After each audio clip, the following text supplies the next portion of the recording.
All right, and we're back live with the end of day post-wave report with yours truly, the Algo Capitalist, aka the Vulcan, coming to you live from PulseWaveTrading.com, home of the world famous PulseWave price trigger reports.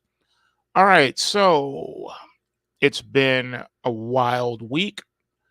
We had the President's State of the Union address last night, and then we had Fed Chairman testifying before the Senate Finance Committee. Just so much going on.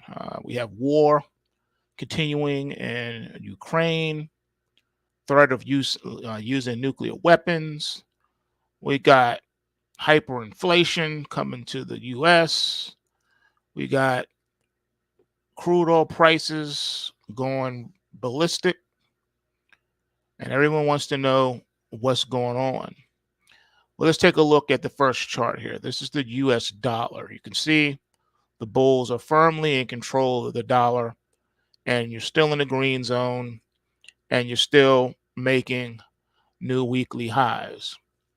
All right, so we have a bearish pointer that we put in today on this chart. So as you know, it looks like they want to push the dollar to par. It's knocking at their door, going to par again.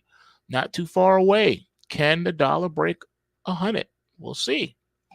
It's looking like it's trying to, though. It doesn't take much to make this happen. Next up, we got the NASDAQ 100 futures, and you can see here that after we had this spike low that gave us a primary rally alert, the market is giving you multiple days of upside production, even finished near the highs of the session today. And the bulls are trying to really get something going. The overhead trendline resistance is the initial target on this one. So the market has a few hundred points to go before it starts hitting that major resistance area at the bottom of the Kumo cloud. We got rising interest and bullishness coming into the market, but we can't forget about the spike low, and thus we have that bear market scenario that we need to talk about. You are in the green zone now, technical bounce off the lows, but you're still overall in a more bearish pattern. When you flip over to the weekly chart, this is what that looks like. So you saw how you got bearish, you got into that correction, and now the market's trying to get something going in the green zone here. Still got the overhead trendline resistance and the top of the Kumo cloud, respectively, to get over. But you can see here the market could actually, get up to about maybe that 15,000 mark. That's going to be a very interesting psychological resistance. We'll see what happens. The market really hasn't fully corrected. I mean, look where you are. You didn't even get to a 50% retracement. You got to get like down to about the 11,000 mark just to do that. So it has a long way it can go. It just depends on what happens. The next thing is this oil. Look at this crude oil chart. Ever since we had the primary rally alert on December the 2nd of 2021, the market has done nothing but go straight up, hitting new highs every week, right? Today was no different. We got increasing bullishness entering this market. I think they're going to want to let it run. I've heard people say, oil 175, 150. I think it may even get hit 300. There's no end in sight when it comes to how expensive something can get. There's no limitation. The limitations are always on the downside because you can only go to zero, right? But that's it. But the sky is the limit. You can go to $1,000 a barrel. Who knows? I just know right now you got a bull market on your hands with no correction yet. Russell My Hustle. If you look at the Russell My Hustle, it's right there at that resistance part, right here at the bottom of the Kumo cloud. We got that spike low. We put in that bearish pointer on February the 24th. Right now, the bulls are trying to get a technical thing going here, but having a really difficult time, especially with the bottom of the Kumo cloud. This is threatening to have the potential to get a little ugly if you can't get enough momentum. You got the increase in bullishness rising, but at this point, anything goes. Next up, we got silver. So silver, as of today, looks like we have a primary crash alert going on here. The top of the Kumo, actually, yeah, the top of the Kumo cloud down to trend line support at 2350 is in play. So a real big correction could be in play. All right, let's see. All right, next up we got bonds. Here's your bond market. All right, so bonds, this is the ticker TLT. You saw the primary rally alert. You saw all this upside production, got above the trend line resistance on a spike high, and then just collapsed. Bulls are trying to keep this thing afloat, but it's looking like these bond prices could fall rather precipitously and get back into the red zone. This is pretty concerning, this massive retreat. Let's see what happens. But right now, I think this bullish pointer is pointing away higher. I think it's going to go. All right, next up, we got corn. Time to look at that food. So a new weekly high here on the corn. And it's looking like, let's see here. Almost, we are looking like we want to put in a primary crash alert here. We'll see. This is an interesting one. I have to rely on the dashboard tonight for this one, but it does look interesting. You really haven't had any real major correction. You had this one down day here, but you never broke support and the market just kept going. So with that being said, I think we might have to see what happens tonight, but I think this one is looking interesting. Corn, has gone up, but not like, wheat and soybeans. It's been crazy. All right, next up, we got soybeans. Here's your soybeans. Look at that. Look at that price. You got a primary crash alert now on the soybeans, which is interesting because I think once the market pulls back, you got the $15 mark is where your trend line support is located. And check this out. Not only do you have that, right, but you got this bullish pointer right here. So prices could still, after correcting, if it makes a good solid test of support, the next rally is coming, and I think it could explode beyond the $18 mark for these soybeans. It's a lot going on now, but we'll see. Right now, you got to take what the market's giving you. We have the threat of a bear coming. All right, next up, we got wheat. Wheat has really just been on a tear. Look at this chart. So from January the 18th of 2022, you got your primary rally alert. The market gave you the initial upside production, then took it all back, only to rally yet again. You cannot ignore these type of things when you see them. So you had another rally alert here. Then you had a rally alert here. And you got this explosion today. This thing has been going limit up, lock limit up, man. Just craziness. New weekly high, bullish pointer on the screen. I think you know what this means. It means this market is definitely going to explode. Now you got this gap here that needs to be contended with, but once this is back and filled, I think this thing is. We could see $12 wheat easily. Just something to think about. Easily. All right. You got so many factors, so many things hitting the economy at the same time. And this is reminiscent of 2000. Back in 2000, the Fed did do something with those rates in between meetings, and he did it in March. And here we are in March. I think the warning signs are flashing that the Fed could raise rates in an attempt to try to calm this inflation and calm these markets. All right, here is gold. Gold has a primary crash alert for tonight into tomorrow's trading. trend line support around the 1850-ish mark is in play. I know you got the bullish pointer here. So once you back and fill from the gap right here made on February the 17th, I think the market will succeed on testing the support and then rally and explode. We may even hit 20, which is 2,000. We'll hit 2,000 in gold sometime here in the near future. So brace yourself for that one. The Illuminati Index, ticker HACK, is in the Kumo cloud. You did rally off of the lows, and right now you're in the green zone. So I don't know, maybe something is coming. They've already been trying to prepare us for a Russian hack attack. Don't really know what that means and what that will look like, what kind of cyber threat you're talking about. Remember, this is the same country that they claimed rigged U.S. elections and all this other stuff. So, you know, it is what it is. Next up, we got our nat gas. So nat gas has been all over the place. Look at this bar right here. Crazy.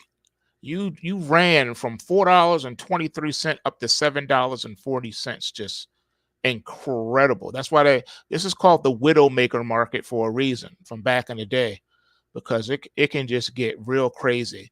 It'll go long times of being quiet, like back here, you know, and then all of a sudden you get a bar like this to just blow all the shorts out. Yeah, it just stole all your profit. Anyone who was short from the $7 level and was enjoying profits when it came all the way down to $3.53, you just got ganked. If you didn't get out and take profit or, you know, pop your way through this trade, you just got stopped. You just got your stops run right here, took you right out, and you probably got filled at the top. So that's why you got to pop your way through these trades, and you can't be greedy. You got to do what you got to do. And the market had already reversed. It told you to get out of your shorts all the way in here. It said, look, you're going to get a technical bounce, then a little brief short thing here, but then boom. You know, you got to do what it say. Right here, you got to be nimble. It told you to get out of your shorts right here. Should have got long here on the side, and then boom, you would have been blessed on the long side. So it is what it is. Right now, though, you're moving sideways. I think this bar here is going to serve as our consolidation bar for quite a long time.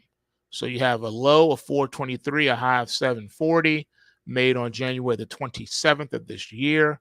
I think it's going to continue for the foreseeable future in that very wide, ridiculous trading range and a massive bullish pointer, which means that we could see nat gas north of $8. Wow. All right, let's take a look at another index, HDGE. So HDGE is the hedge. This is Advisor Shares Ranger Equity Bear ETF fund. And as you can see here, you got that primary crash alert, and it came all the way down. All right, so this is like my new index. I call this my loaded VIX. All right, so this is showing you the amount of fear and stuff in the market. Back in the day, this ETF was trading like $5 or $6 for like the longest time, and now here you are on the 20s, and you had a nice little sideways, slightly bullish run, and then you hit the red zone. Prices come down.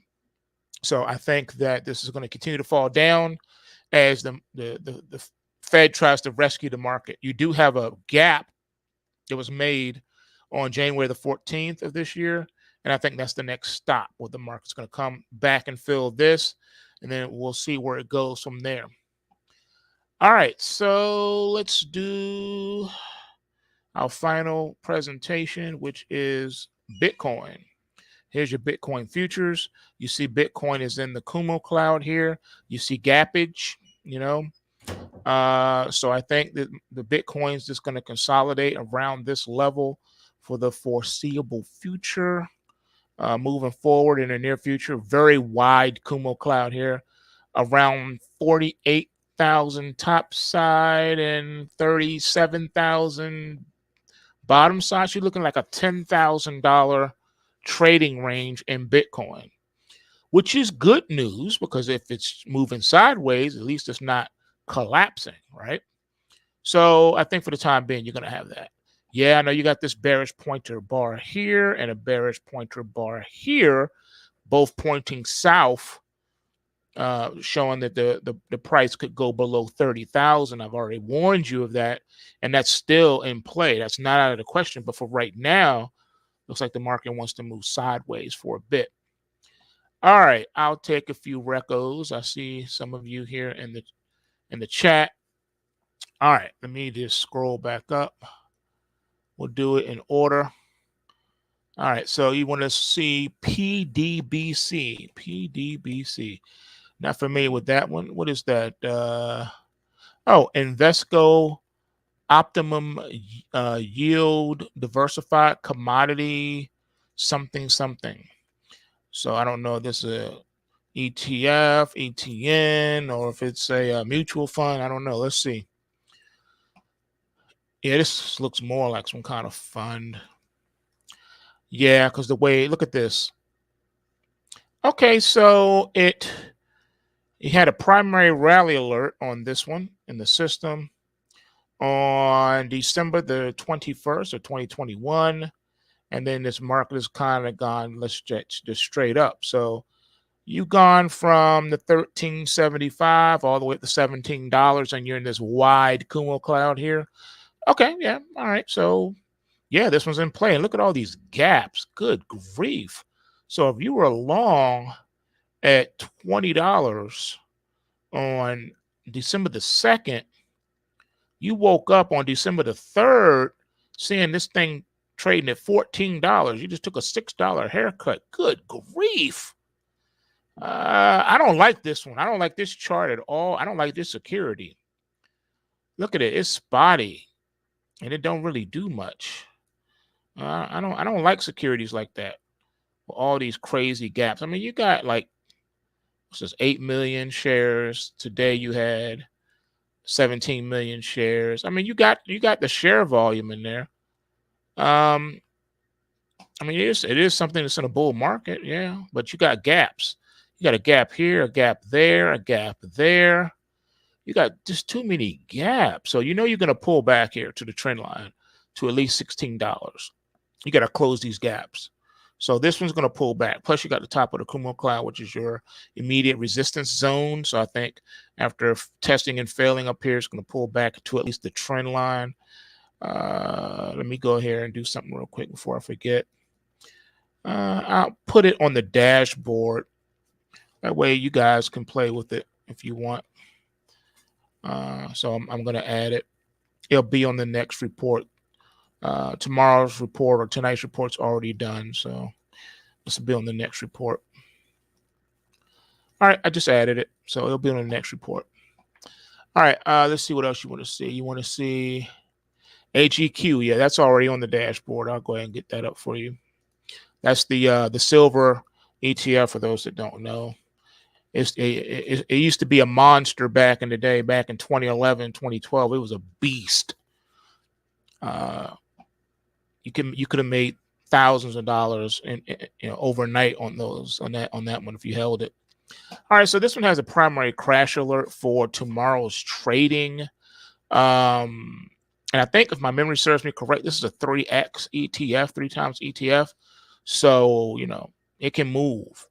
Traditionally, this was a widowmaker security as well, and it gaps a lot. So it could be difficult to tame. But yeah, you got a primary crash alert on this one. And you got this gap here that needs to be filled. And then you got a gap all the way down here from February the 7th that it needs to drop below $33.74. And here you are today at 40.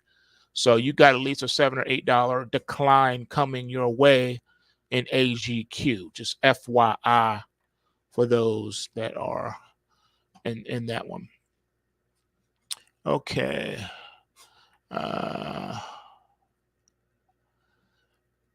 Yeah, you talking about yeah, see, and yep, let me pull that up.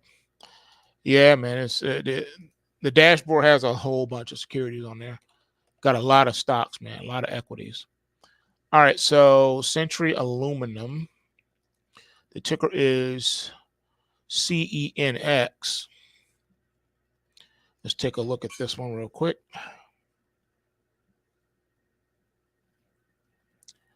All right, so this one, you got the primary rally alert from February the 1st of this year. And as you can see here, the market is giving you incredible upside production. The PulseWave system added again with these incredible trade signals. As you can see, the market does like to reward you when you're on the right side. And this one's just exploding higher. This one's threatening to break $30. It's on a tear, man. It is on a tear. Let's see what else y'all got up here. Yeah, I think he may go 50, man. I think Powell may go 50 basis points, Thomas, on that one. I don't know, man. You know, the Fed likes to surprise people sometimes. Yeah, man, I'm sorry about the bad news in the metals, man. My bad. I got to give you the real, though. You know, I can't make stuff up. I got to tell you what it is. Plus, it wouldn't do me no good to make it up because you're going to see it on the dashboard. So if I talk crazy, the dashboard will rebuke me and say, no, I disagree. The system will disagree. So I try to stick to the system. That's what I designed it for. No need in having a system if you're going to second guess it all the time, right? All right, come on here. Where's my Facebooks? Let me see. Meta platforms. Yep, they changed it to Meta platforms. Still a junk stock though. All right. Look at this, man. Good grief. It still hasn't gotten up. You gapped on February the 3rd. So you went to bed on February the 2nd. Your stock had closed at $323. You were like, yeah, I'm all right. We off these little lows right here. Yeah, we good. $323. You woke up the next morning to your stock opening at $244, $100 collapse. Good grief. These gaps, and that's the one thing about equities, man. They can just gap on you.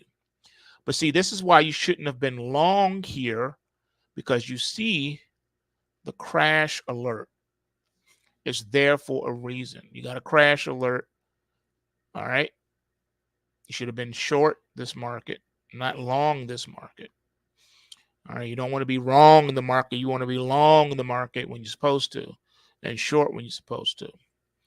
And here it is right here. Boom. That is crazy, ladies and gentlemen. But that's what you expect, right? That's what it is. That's pretty amazing. What a drop. So you got a secondary rally alert for tomorrow's trade. It looks like the market's going to try to get a little bit of buying interest in there to at least close this gap. So it looks like the market's trying to build a base to make an attempt to close and fill that gap. So we'll see what happens, Mr. Facebook. All right. Next, we got BTU, Peabody Energy. All right.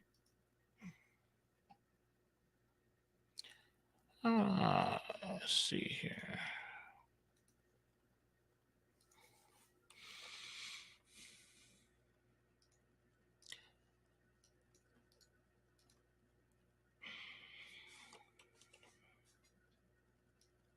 Just a second.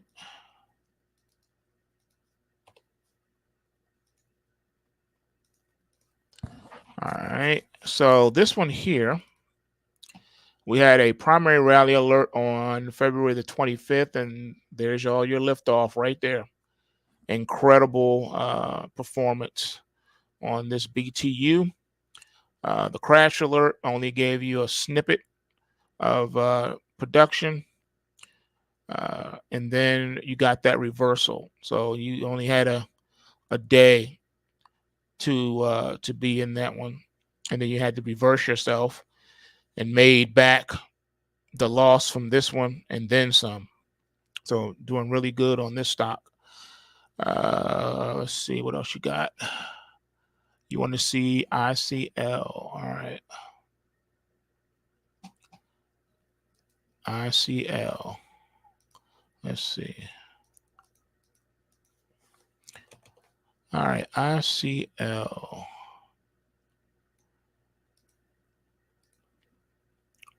Not familiar with this one. Let me see.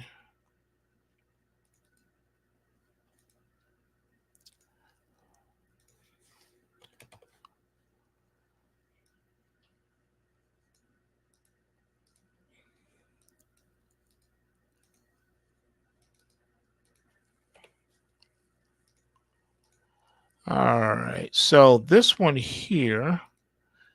All right, so your last alert was on January the 28th, and it's been total liftoff since then. Then you topped out, got a primary crash alert, no downside production yet. Market's trying to decide what it wants to do. Does it want to come in and continue to rally and reverse this, or is it just wants to close this whole thing out with a failed high, meaning that it fails to get back to the high of this bar, reverses and comes down to test the $10 trend line support? That's a very good question. I think for now you just follow the system on this one, and then let the market worry about the rest. But for a while, you were all green on the screen. You finally got that huge correction here. Then you flipped and got bullish again. So it looks like this one could possibly be topping out. We'll see. Just trade what the market gives you and follow the dashboard, and I think you'll be okay with that one. All right, next up we got, okay. Oh, you did good on that Facebook, man. Hope you were using the pulse waves when you did that. All right, let's see, Litecoin. All right, let's see.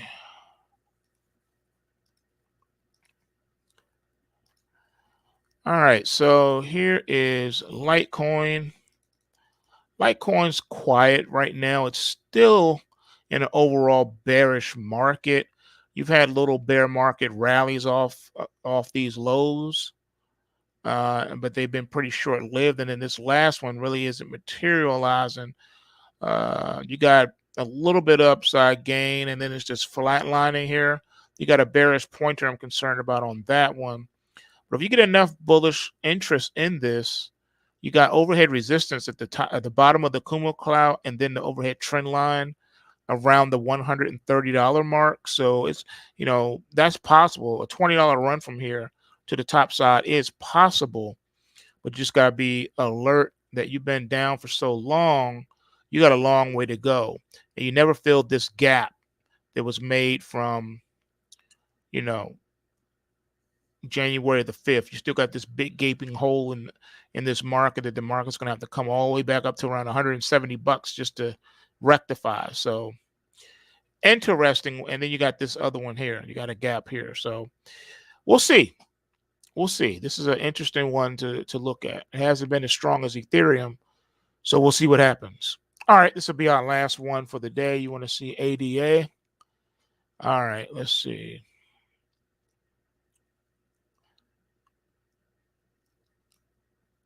Let's see. Nah, pointers are different animals in and of themselves. Nothing like hammers. But a hammer can be a pointer, obviously. But no, pointers are just a whole different beast. Let's see here.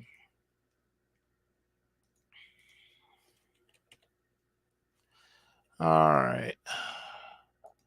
ADA Cardano. Let's see what we got. All right, so this one's been kind of quiet too. It's been an overall bear pattern, as you can see. And you got a primary crash alert for tonight into tomorrow's trading, and you got a bearish pointer made on February the 24th that is concerning. So I think this one has more that it wants to fall. It's already, below a buck. So I think it wants to go even lower, unfortunately. You say DraftKings was a great pulse wave call. Yeah, I remember that. I think we talked about that one last week or so. Let's see what that looks like now.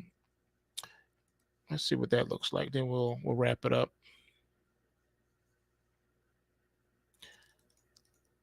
Oh yeah. Okay. So as you can see, this one's been an overall bear pattern as well. You had these little mini technical bounces off of low points, which not giving you a whole lot, but it's there if you want it, if you wanted to try to get it. The last alert we had here, we rallied from February the 22nd, and then the market tapped out yesterday at $25. And then today, today we had that primary crash alert from yesterday, and the market gave it that initial downside production. I think it wants to go even lower right now. So definitely, DraftKings is definitely in play. Follow whatever it says on the dashboard. I think you'll be all right. All right, y'all know what to do, man. Smash that like button, and remember, bulls make money, bears make money, and pigs get slaughtered. So remember to take what you can and give nothing back. And I'm out. Peace.